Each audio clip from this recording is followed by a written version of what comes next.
Hey guys, Spirit of the Law here. Recently we looked at the 10 most historically bonkers, or we could say historically creative units in Age of Empires 2. This time we're going to reverse the premise, and instead look at units that may appear random or suspect, but have a surprising historical basis behind them. We're going to be lenient here, given this is a game and not a historical simulator, and use this mostly as just an opportunity to talk about weaponry in history from different parts of the world. We'll start off our list with the Arambai. Now, I appreciate the irony that our most accurate historical list begins with a unit that can't seem to hit the broadside of a barn, but that's not the type of accuracy we're judging here. A few things about this unit might seem suspicious at first glance, including its very high attack for a weapon being thrown by hand, as well as just the oversized darts being thrown from horseback in general. But all of this is actually based on a real weapon. Arambai is the name of the darts that the rider is throwing, and those would have been poisoned, which easily explains its high attack. There are in fact still modern-day demonstrations and competitions between riders in Manipur, India, and a nice detail is they even included a specific type of common headwear. The fact that Burmese then have the tech Manipur cavalry suggests the devs are explicitly including the Manipur, India region with the Burmese civ in-game, so it all looks pretty good so far. That said, a few little details don't quite line up, such as the fact this was technically a weapon used against the Burmese by the Manipuri, and not by the Burmese themselves, strictly speaking. And the very low accuracy is also somewhat at odds with reality, though the accuracy is quite good up close, so that maybe covers that point. Overall, the unit mostly checks out, and I'll give it 8 out of 10, with high points awarded for both historical accuracy, but also any surprise factor, at least for me. Moving on, second on our list, we have, I'm sure to many people's surprise, the Throwing Axeman. This one is on the list because it's frankly a little absurd on the face of it, and was probably the most popular suggestion as a unit I overlooked on the previous Bonkers unit list. I had originally planned to include them on that, and many of you apparently would have agreed. The axes are cartoonishly large, and throwing away your melee weapon is automatically questionable, landing Mamelukes on the most historically bonkers unit list in the last video for the same idea. The thing that changed my mind though is looking into it, Franks were actually known for a type of throwing axe called the Francisca, which was even named after the Franks because of how much they used them in particular. Admittedly, they're much smaller in reality and were much simpler instead of the dwarven style double bit axe we see. Plus, all my research indicates Frank soldiers didn't actually carry an infinite number of them, more commonly just one, along with a sword and shield, but that does suggest it was relatively ubiquitous. The historical description in-game is also sort of clever about this point, implying they could pick up previously thrown axes to replenish their supply, which would explain why it appears infinite. At the least, they certainly weren't just invented for AoE 2, and the large size can easily be chalked up to game readability. I'll give them 6 fluffy bearded axes out of 10 for having some issues admittedly, but surprisingly for me, there's something quite real going on behind the scenes here. Next up, we have the Rattan Archer. Again, at first glance, this is a suspicious unit. They have a tiny shield and what looks like a straw hat that somehow give them incredibly high pierce armor in what seems to be a clear case of video game logic. Examples of rattan you've maybe encountered, such as rattan wicker baskets or hats, probably don't seem arrow-proof, but the more I looked into it, the more I started to be convinced everything about this unit checks out. Now, to get our terminology straight, rattan is a family of over 600 plants, with many growing long stems similar to vines, which can be harvested and woven together. The sometimes confused term wicker just refers to a style of weaving, which could use rattan, but doesn't have to, and could use any number of plant-based or synthetic materials. Now, rattan in particular though could be tightly woven and hardened with oil into surprisingly strong shields, which offered at least modest protection from projectiles, especially when reinforced with a metal boss in the center, as shown on the unit. These had the benefit of being relatively light for the protection they gave, so for a quick-moving arrow-resistant archer, all of that really checks out, with Vietnam also being well known for this particular style of hat, called a non la, as well as the use of rattan in general. The shield could be a little bigger considering it gives them a max of 10 pierce armor, but game balance has to be acknowledged as well. I'll give this unit 10 out of 10. Moving on now to our fourth unit, next we have the Obu. Again, this might look like a cartoonish flight of fancy by the devs, having the Polish unique unit walk around with a massive warhammer, and admittedly the sizing is a little exaggerated, again maybe for readability, but it turns out this is a weapon the Poles in particular were known for using between the 16th and 18th centuries. It was somewhat popular among the Polish winged hussars, and a weapon with some reach makes some intuitive sense on a horse, though there are examples of similar weapons being used on foot, particularly by Polish nobility, even carried as a fancy walking stick day to day. At one point, nobles were actually banned from bringing their warhammers to large assemblies or sessions of parliament, which speaks not just to the weapon being somewhat high status, but also how rowdy Polish nobles could apparently get with them. Now that said, the naming gets a little complicated, and this simpler design is probably more correctly called a nadjak rather than an obu, as the beak doesn't fully curve back on itself, and it's also a little misleading to imply it was the default weapon of Polish infantry. It's a great weapon to include in the game, but for having a couple of details off and exaggerating its ubiquity and size, I have to knock it down to just 7 out of 10.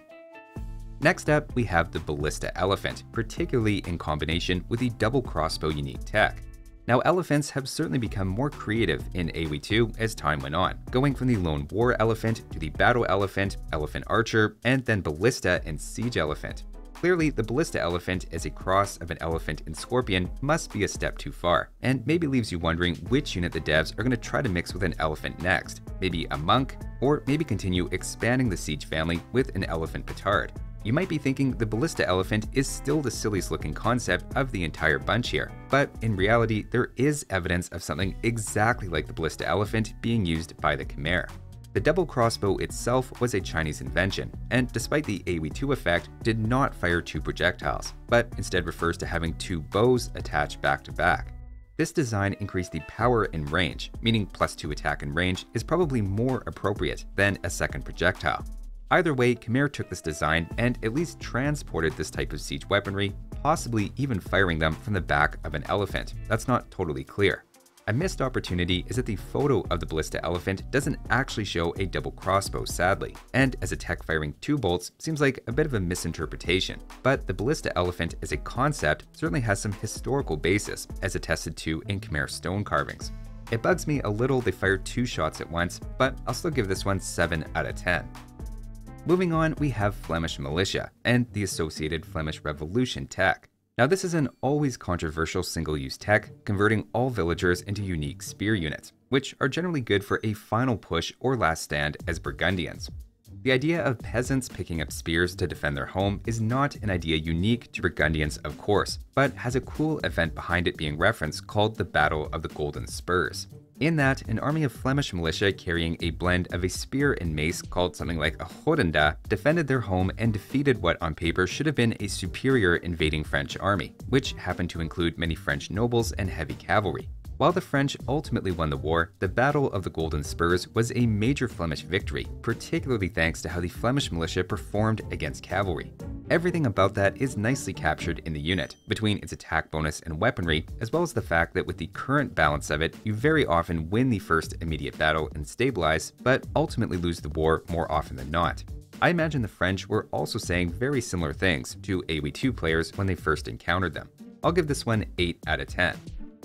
Next up, we have the Shalata Warrior. This is a secret unit not shown in the tech tree, but is recruitable by American civilizations if they start with or are able to convert an enemy stable, with the unit then being trainable and having identical base stats to a knight.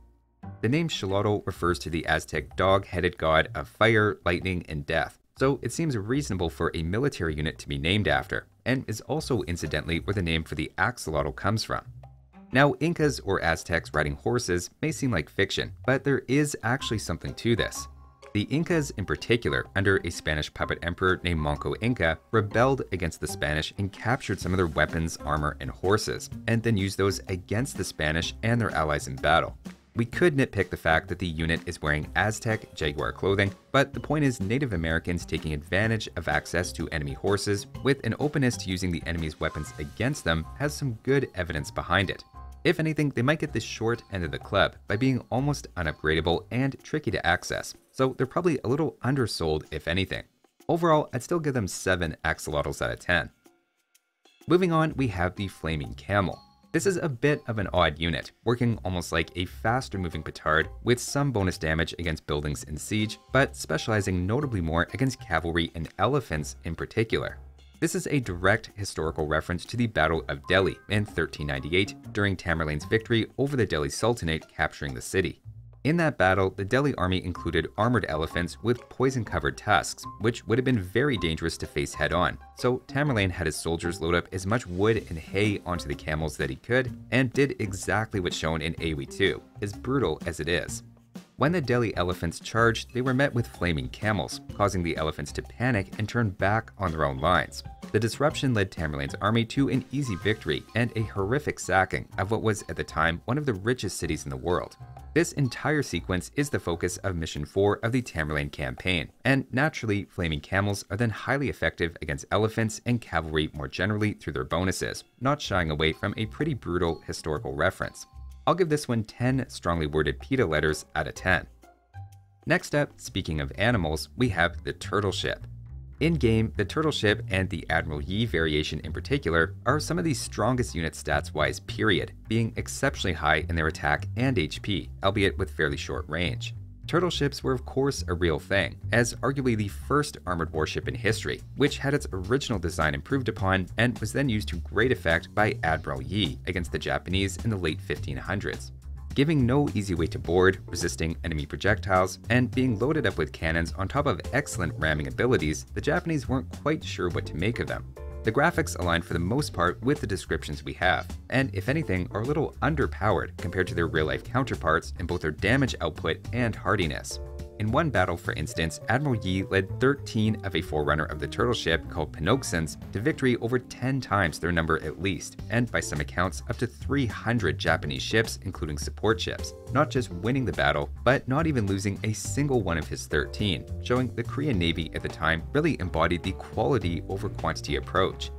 You may recognize the name Panoxen as the old Korean unique tech, increasing turtle ship speed by 15%, but in fact those were the names of two similar, yet distinct styles of Korean warship. The only detail that feels off here is that the turtle ship was not the slow mover it appears, despite being named after turtles, as in addition to having 20 oars, it should also have 2 large sails, meaning it could take advantage of both wind and manpower to propel itself in different conditions. They do show this in some of the game art, and maybe they thought sails would obscure a good view of the unit, and faster moving turtle ships are maybe a little broken as they were in reality, so I'll be flexible and give this one 9 out of 10. And finally, we'll end on the Gujar's Chakram Thrower, or War Frisbee, I'm sure if you ask the toy company Whammo. One of its notable features in Age of Empires is that it gives pass-through damage, and I was tempted to include this in the historically bonkers list, as it seems hard to believe even a very sharp piece of thin metal could be thrown with that level of mass damage. Except, when I looked into it, that's maybe not a stretch. One Portuguese chronicler, for example, in describing the use of the weapon in India, claimed if they hit anyone in the arm or leg or neck, it cuts through all. Even if that's assuming someone isn't wearing armor, it's a direct historical source that sounds a lot like pass-through damage to me, and there's no question it was effectively used as both a ranged and melee weapon for hundreds of years in India. The size of the Chakram is maybe a little exaggerated, as is the case with most projectiles in the game for readability, and in this case, I'm actually less bothered by the seemingly infinite supply of them, given a warrior would be able to hold multiple of them on their body, say on their arms or around the neck for example. It's a cool weapon that looks invented for TV or as a novelty, but ends up being just a surprisingly good historical reference for the Gujars. So that's my list of historically accurate units you may have thought were made up, but in fact are not. If you haven't seen it already and want the complement to this video, the historically bonkers unit list is already up on the channel. That'll do it for this one though. Thanks for watching guys, and I'll see you next time.